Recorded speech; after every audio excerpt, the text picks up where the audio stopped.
जय श्री हरि दोस्तों। सफला एकादशी की पावन कथा। दोस्तों, आज ये कहानी आपको अपने दिल से सुना रहा हूँ। इसको सुनने मात्र से ही भगवान विष्णु की कृपा आप पर बरसेगी।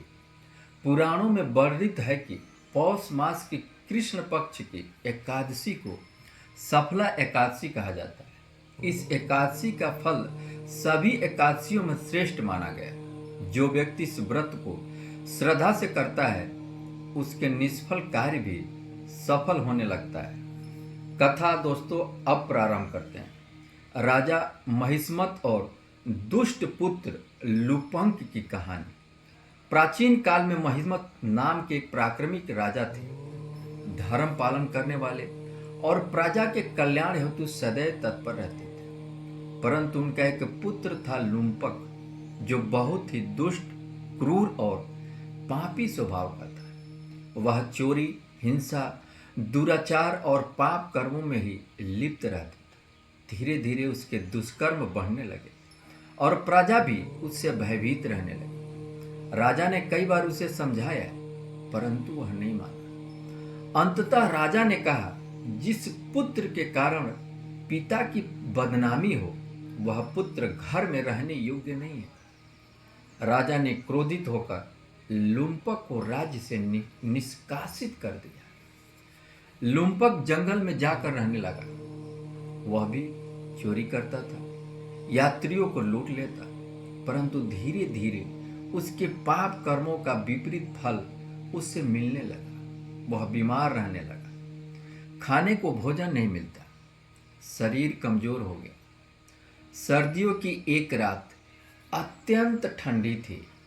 लुम्पक कांपते हुए पेड़ के नीचे गिर पड़ा। वह पेड़ भगवान विष्णु का अत्यंत प्रिय अश्वत्थ वृक्ष था। सफला एकादशी की रात्रि, उसी दिन सफला एकादशी भी थी। भूखा प्यासा और कष्ट के कारण लुम्पक का शरीर निढाल था। उसने अनजाने में ही उपवास कर लिया और रात्रि जागरण भी कर गया, क्योंकि ठंड की वजह से वह सो नहीं पाए। सुबह होने पर कमजोर अवस्था में उसने कुछ सूखे पत्ते उठाए और भगवान विष्णु के चरणों में चढ़ा दिए। वह बोला कि हे प्रभु, मेरा कोई नहीं है, मेरा पाप अनंत है। यदि आप चाहें तो मेरे जीवन को सार्थक कर दे। यह उसका पहला सच्चा पछतावा था। भगवान विष्णु का वरदान।